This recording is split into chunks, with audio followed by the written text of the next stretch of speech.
తెలంగాణలో అంటే హైదరాబాద్‌లో, తెలంగాణలో కొన్ని రోజుల పాటు సింగిల్ స్క్రీన్ థియేటర్‌లనేటివి బంద్ జేశారు.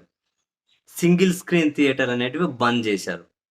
ఎందుకనంట, కొత్త సినిమాలు రాక, ఆ ఎక్స్‌పెండిచర్ బేర్ చేసే పరిస్థితి కూడా లేక, సింగిల్ స్క్రీన్ థియేటర్‌లనేటివి జనంతో నిండక బంద్ జేశారట. ఎక్కడ?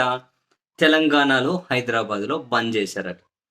దీని మీద ఇదేంటో ఆశ్చర్యకరంగా ఆంధ్రప్రదేశ్‌లో పోలింగ్ ముగిసినటువంటి నెక్స్ట్ 2 రోజు, ఒక రోజు ఇచ్చి నెక్స్ట్ డేనే ఈ నిర్ణయం అనేది తీసుకున్నారు. ఆంధ్రప్రదేశ్‌లో పోలింగ్ అయిపోతదేమో, అయిపోయిన తర్వాత ఈ నిర్ణయం ప్రకటిస్తామని చెప్పి వెయిట్ జేసినట్టున్నారు. ఎందుకంటే ఆంధ్రప్రదేశ్‌లో ఆ నిర్ణయం తీసుకోలే. తెలంగాణలో ఆ నిర్ణయం తీసుకున్నారు. అండ్ ఈ సినిమా వాళ్ళందరూ కూడా జగన్మోహన్ రెడ్డి గారి మీద ఎక్కడ లేనటువంటి ద్వేషాన్ని ఎక్కువ మంది ప్రదర్శిస్తూ ఉంటారు గదా! తెలంగాణలో గనక పోలింగ్ కంటే ముందే గనక బంద్ జేస్తే మరేమైంది? హైదరాబాద్ లాంటి చోట్ల గూడా మీ సినిమా వాళ్ళు థియేటర్‌లే బంద్ జేసుకుంటున్నారు. మరిక్కడ ఆంధ్రప్రదేశ్‌లో జగన్మోహన్ రెడ్డి ఏం జేశాడు? మీకేం అన్యాయం జేశాడు? మరక్కడ వాళ్ళంత న్యాయం జేసింటే మరి థియేటర్లు ఎందుకు నడుపుకోలేకపోతున్నారు? సినిమా వాళ్ళు ఎందుకు ఈ విధంగా మూసేసుకుంటున్నారనే ప్రశ్నలొస్తాయి గదా! అందుకని జెప్పి రవ్వంత కూడా ఎక్కడైనా జగన్ మీద పాజిటివ్ క్యాంపెయినింగ్ జరగకూడదని జెప్పి ఒకరోజు ఆగి బంద్ జేసినట్టు నాకైతే చాలా స్పష్టంగా అనిపిస్తుంది. అంటే తెలంగాణలో బంద్ జేశారు గాబట్టి సరిపోయింది. అదే ఆంధ్రప్రదేశ్‌లో గనక ఈ నిర్ణయం తీసుకొని ఉంటే, ఇక ఆయన ట్విట్టర్‌లో ఈ మధ్య ట్విట్టర్‌లో గాని పెద్ద ఏమి ఏయట్లేదా పవన్ కళ్యాణ్. ఇంకా ఆయనొచ్చు నన్ను జూసి భయపడుతున్నారు. నా సినిమాలు చూసి భయపడుతున్నారు. అవును. ఆస్కార్ రేంజ్ సినిమాలివి. నన్ను జూసి భయపడుతున్నారు. నా కోసం అంతా సినిమా ఇండస్ట్రీని ఇబ్బంది పెట్టేత్తున్నారు. లాస్ట్‌కి సింగిల్ స్క్రీన్ థియేటర్‌లో మూసుకుంటున్నారు. మొత్తం అంతా జగనే కారణం. జగన్ వల్ల ఈ పరిస్థితొచ్చిందని అబ్బో! లోపలున్నదంతా డైజెస్ట్ కానిదంతా కక్కి పెట్టు. మరిప్పుడు తెలంగాణలో నిర్ణయం తీసుకున్నారు. ఎవరు కిముక్కన్నరే.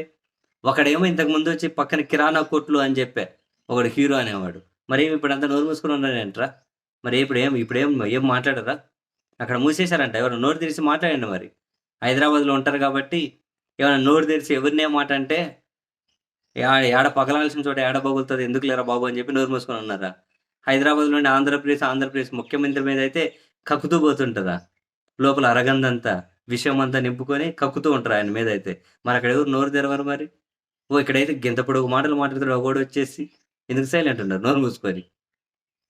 మరి దీన్ని గనుక జగన్‌కి ఎట్లా అటాచ్ చేయాలో తెలియక ఓ పనికిమాలిన తెలుగుదేశం పార్టీ టీవీ దీని మీద పెద్ద డిబేట్ పెట్టేసి, మళ్ళీ తెలంగాణలో అయినా, హైదరాబాద్‌లో అయినా థియేటర్‌లకి ఈ పరిస్థితి రావడానికి, సినిమాలకి ఈ పరిస్థితి రావడానికి మళ్ళీ ఒక రకంగా జగన్మోహన్ రెడ్డి గారే బాధ్యుడని చెబుతున్నారు. వాడి లాజిక్ లేనిదో వాడి నెత్తిలో బ్రెయిన్ ఉందో లేకుంటే ఏమన్నా ఎండిపోయిన పెంట ఏమన్నా మెదడు రూపంలో పెట్టుకున్నాడో అని నాకైతే అర్థం కాలేదు గానీ. అరే లాజిక్ లేదని చెప్పేసావాలి కదరా దరిద్రుడా!